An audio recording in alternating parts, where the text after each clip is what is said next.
Is it your mother, your father, म्हणजे आपण सुरुवात आईकडनंच म्हणजे आईपासूनच करतो. तर ते म्हणतात no, I am not close to anybody, मी कोणासोबतच शेअर करत नाही. हा सगळ्यात मोठा प्रॉब्लेम आहे. तर प्लीज बोलून दाखवा. आणि जर जमलंच नाही ना कोणाशीच बोलणं, तर at least go and visit a counsellor और go to Sujay Patil sir, who will guide you very well. Yes, तर सायकियाट्रिस्टकडे जाणं एक टॅबू आता ते राहिलेलं नाही असं मला म्हणता येईल. पण तरी काही प्रमाणात अजूनही आहे, तर ते मला काढून टाकायचं आहे. कारण खोकला सर्दी झाली आपल्याला तर आपण जातो ना डॉक्टरकडे, मग आपल्याला आपण मनाने काहीतरी आजारी आहोत, आपल्याला कळतं ते, मग का नाही आपण जात त्यांच्याकडे. It will be easy, problem solve होतील, राईट. तिसरा पॉइंट जो मला द्यायचा आहे तो आहे रिलेशनशिप्स. जसं सरांनी म्हटलंय लव्ह अफेअर्स. या जनरेशनमध्ये the relationships are so superficial. Number one is, I think मला असं वाटतं की दे आर कन्फ्युज्ड. त्यांना नाही कळत की ही फ्रेंडशिप आहे, दिस इज लव्ह और दिस इज इन्फॅच्युएशन. इन्फॅच्युएशन म्हणजे एक क्रश होतो की हा ही व्यक्ती खूप सुंदर आहे, वाव ही खूप छान आहे, किंवा हिला खूप छान बोलता येतं, किंवा ही खूप छान बॅडमिंटन खेळते. तेव्हा पुरतं तुम्हाला वाटतं की हा हीच आहे ती. पण काही वेळाने, थोडा वेळ जाऊ द्या, काही वेळाने तुम्हाला असं वाटेल की she is not made for me और he is not made for me. So please give some time, please give some time, don't rush. तिला बॉयफ्रेंड आहे ना, मग मलाही असायला हवा, राईट. तिला बॉयफ्रेंड आहे ना, मग मलाही असायला हवा. आजकाल असं होत आहे.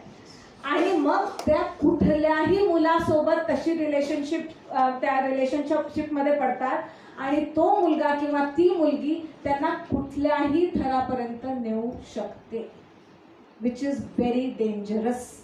So please my request to the youngsters would be, give some time. If you feel like this, and feeling like this is normal, it is okay, but please give some time and don't do anything on the superficial level. Depth असली पाहिजे relationship मध्ये, नाही तर त्याला काहीच अर्थ नाही. म्हणजे आजकाल जे मी ऐकते ना, माझ्या मुली पण आहेत त्या एजच्या, तर मी ऐकते की काय breakup is so common. Breakup is like ना, आपल्या घरी एखादा मग्गा तुटला, आपण दुसरा घेऊन येऊ, ठीक आहे. तो ब्रेकअप इज सो कॉमन. आजकाल काय हुकअप आहे, सिच्युएशनशिप आहे, म्हणजे हे काय नवीन नवीन आणि इतके नवीन नवीन टर्म्स आणि इतक्या नवीन नवीन प्रकारच्या रिलेशनशिप्स आहेत. बट द प्रॉब्लेम इज, या सगळ्या रिलेशनशिप्समुळे, ह्या सगळ्या गोष्टींमुळे त्यांना आधार नाही मिळत आहे, ते पुढे नाही जात, किंवा ते इमोशनली स्टेबल नाही होत, ते इनसिक्युअर फील करतात. आणि जेव्हा का इनसिक्युअर फील करतात, कारण this is not permanent, it is going to change. हे चेंज होत राहणार आहे, म्हणून ती इनसिक्युरिटी आहे. आणि इनसिक्युरिटी असल्यामुळे, इनस्टेबिलिटी असल्यामुळे स्ट्रेस येतो, फ्रस्ट्रेशन येतं, डिप्रेशन येतं. So what ever relationships you have got, please see to it that you give time to that relationship and it should be in depth. असं superficial काहीच करू नका, ओके. आणखी एक महत्त्वाचा मुद्दा म्हणजे काय होतं की आता हे सगळ्या निगेटिव्ह इमोशन्स आले आहे, मला कळत आहे की मी डिप्रेशनमध्ये जाते आहे, मी फ्रस्ट्रेटेड आहे, मला आता कसं तरी वाटतंय, तर मी काय करणार. म्हणजे सगळे यंगस्टर्स आता काय करतात आहे, ते स्वतःचेच डॉक्टर बनतात आहे आणि काय करतात, they either smoke, they either going for alcohol और ड्रग्स. हा एक मोठा इश्यू आता होतो आहे. तर ड्रग्स, अल्कोहोल आणि स्मोकिंग, तुम्हाला सगळ्यांना, आपल्याला सगळ्यांना माहिती आहे की शरीरावर त्याचे किती वाईट परिणाम आहेत. आणि नुसतंच शरीरावर नाही, म्हणजे फिजिकल हेल्थवर नाही, तर इव्हन मेंटल हेल्थवर त्याचे किती वाईट परिणाम आहेत हे आपल्याला सगळ्यांना माहिती आहे. तरी आपण त्याच्यात पडतो. हे सगळ्यात म्हणजे याची काळजी आपण घ्यायला पाहिजे. आणि याच्यात सगळ्यात महत्त्वाचा पॉईंट म्हणजे remember the ABC of life. Now what is ABC of life? ABC is 20 chocolates for the correct answer. Come on. ABC. ABC. Wonderful. 20 chocolates from Madhukar sir. Yes. So it is avoid bad company. आपल्याला कळतं है ना की आपण जेव्हा अभ्यास करतो, आपण जेव्हा कॉलेजमध्ये असतो, आपल्याला कळतं की कुठली मुलं चांगली आहेत, कुठली नाही आहेत, त्यांच्या सवयी कशा आहेत, त्यांचं बॅकग्राऊंड कसं आहे, ते कोणत्या म्हणजे काय करतात नेमकं. तर हे सगळं आपल्याला माहीत असताना आपण त्यांच्यापासनं थोडं अंतर ठेवा. हाय हॅलो सगळ्यांशी करा, पण to have very good friends you have to be away from such kind of people. नाही तर मग ह्या सवयी लवकर लागतात. आणि ह्या तुम्हाला माहिती आहेत की फिजिकल आणि मेंटल इफेक्ट्स किती वाईट आहेत या गोष्टींचे, तरी आपण त्याच्यात पडतो. तर स्वतःला तुम्ही जरा डिसिप्लिन ठेवा की नाही मला हे करायचं नाही आहे. आणि इतक्या लवकर केल्यावर किती वाईट परिणाम आहेत. कॅन्सरचे चान्सेस कसे वाढतात, लंग डिझिजेस कसे वाढतात आणि मेंटल डिसऑर्डर्स कसे वाढतात हे आपल्याला माहीत असताना सुद्धा आपण त्याच्यात पडतो आहे. तर आपण तेवढी एक काळजी घ्यायला पाहिजे. आणि सगळ्यात महत्त्वाचा पॉईंट आता म्हणजे जे सरांनी सांगितलं आहे सक्सेस है ना. तर सरांनी जसं सांगितलं 92% of the people are not successful right. म्हणजे हे खूप चांगली गोष्ट आहे माहिती आहे. म्हणजे जर आपण धरतोय की आपण सक्सेसफुल नाही आहेत तर it is okay because so many people are there with us. आणि प्रॉब्लेम माहिती आहे कुठे आहे. प्रॉब्लेम हा आहे की आपलं माइंडचं कंडिशनिंग असं झालं आहे की we have to be successful है ना. आपण लहान असतो, आपल्याला प्राइज मिळालं तरच आई बाबा खुश होतात, आपल्याला प्राइज मिळालं तरच नवीन ड्रेस मिळतो, आपल्याला प्राइज मिळालं तरच नवीन चॉकलेट मिळतं. मला वाटतं आई वडिलांनी पण थोडीशी काळजी घ्यायला हवी है ना. असं रिवॉर्ड नेहमी सक्सेसलाच नका देऊ, एफर्ट्सला द्या. तू मेहनत केली ना, नाही मिळाला तुला चांगले मार्क, तू फेल झाला काही हरकत नाही, तू मेहनत केली ना, चल घे एक नवीन ड्रेस घे. अशी सुरुवात जर पेरेंट्सनी केली तर ती एक चांगली सुरुवात होईल.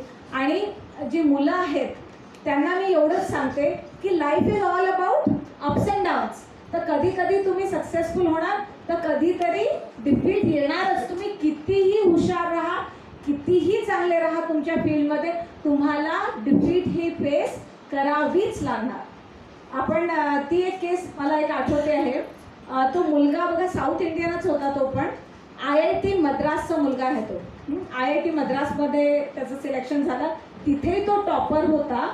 तिथे टॉपर असल्यानंतर त्याला मग ऑब्व्हियसली जॉब खूप चांगला लागला, खूप चांगला जॉब लागला. तो कॅलिफोर्नियाला गेला, तिथे तो टॉप मोस्ट पोझिशनवर होता. आणि त्याच्यानंतर काय झालं, रिसेशन आलं तर त्याचा जॉब गेला. तो एक त्याला एक खूप मोठा धक्का बसला की आपला जॉब गेला. आणि काही दिवस त्याचे जे पैसे होते, सेव्हिंग्ज होत्या, त्याच्या भरोशावर त्यांनी काढले.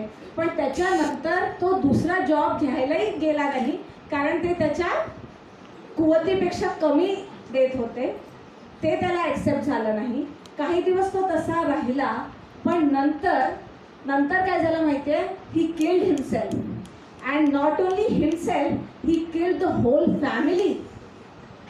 इतकं वाईट. म्हणजे आजकाल सगळे पेरेंट्स आणि सगळे स्टुडंट्स नुसतं IQच्या मागे लागले आहेत. तर IQच्या मागे न लागता EQच्या मागे लागा, इमोशनल कोशंटच्या मागे लागा.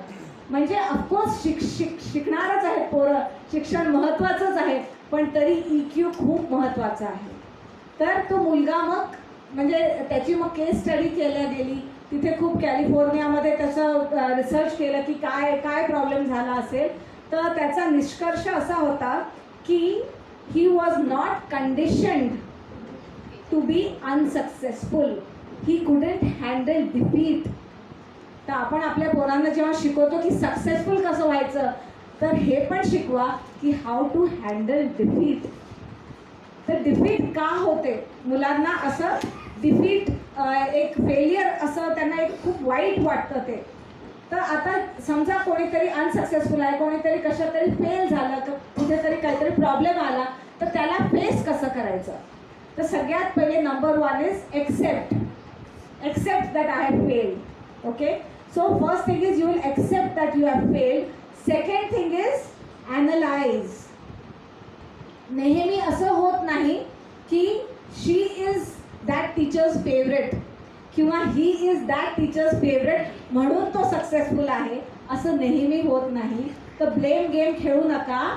तुम्ही ॲनलाइज करा स्वतःला की माझा अभ्यास कमी पडला का, माझा फोकस कमी होता का, काय कमी पडलं, स्मार्टवर्क कमी पडलं का, तर हे बघा आणि स्वतःला ॲनलाइज करा. आणि कधी कधी असंही होईल की तुम्हाला लक्षात येईल की मी या गोष्टीसाठी बनलेलो नाही आहे.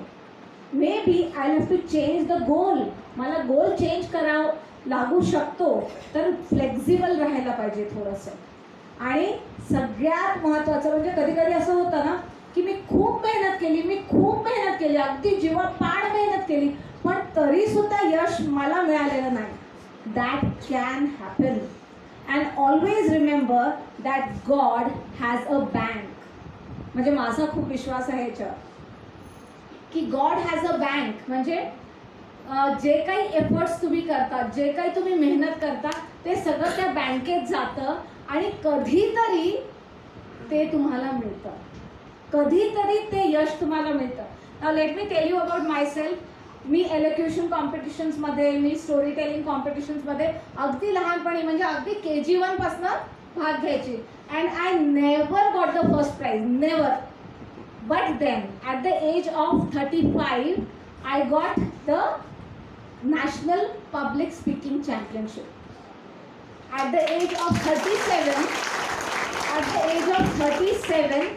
I was the captain for India for World Debate Championship at Hong Kong.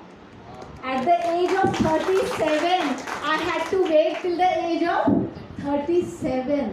So my dear friends, the youngsters sitting here, have patience. Have patience.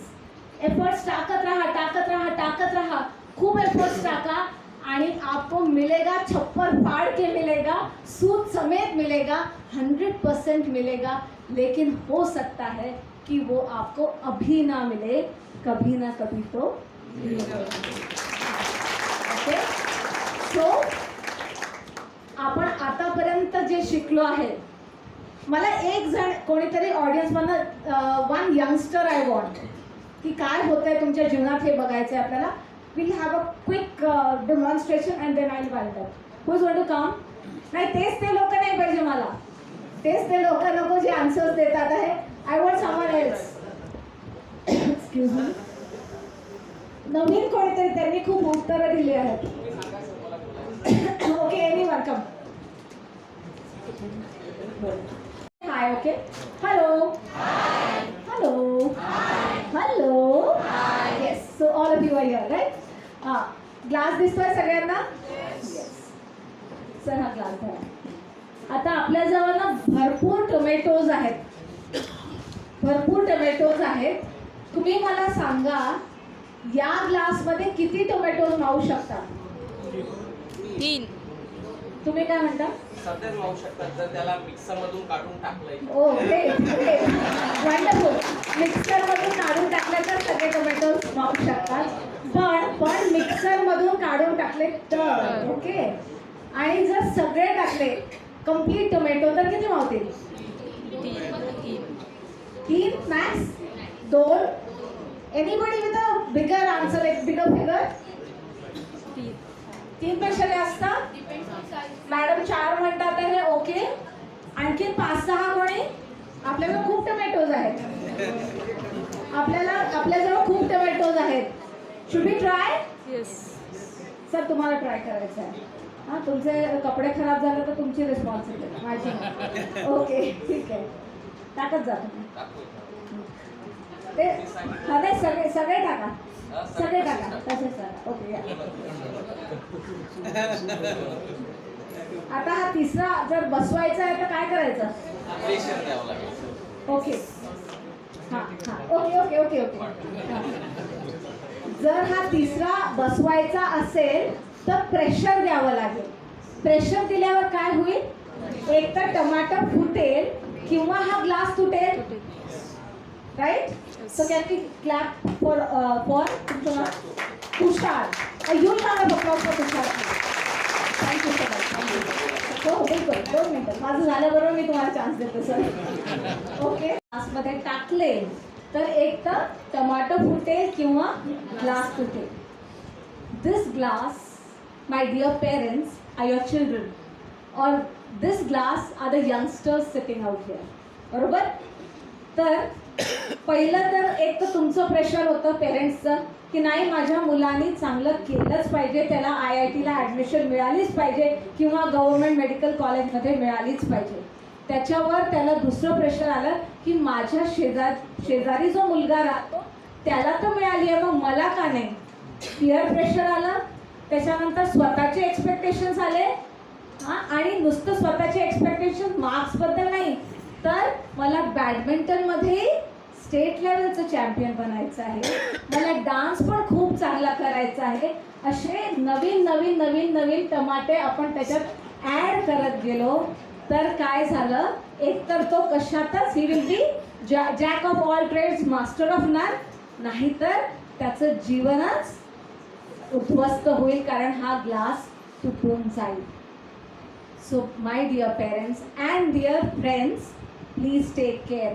खूप जास्त एक्सपेक्टेशन्स स्वतःकडनं करू नका किंवा इवन आपल्या लहान मुलांवर थोपवू नका.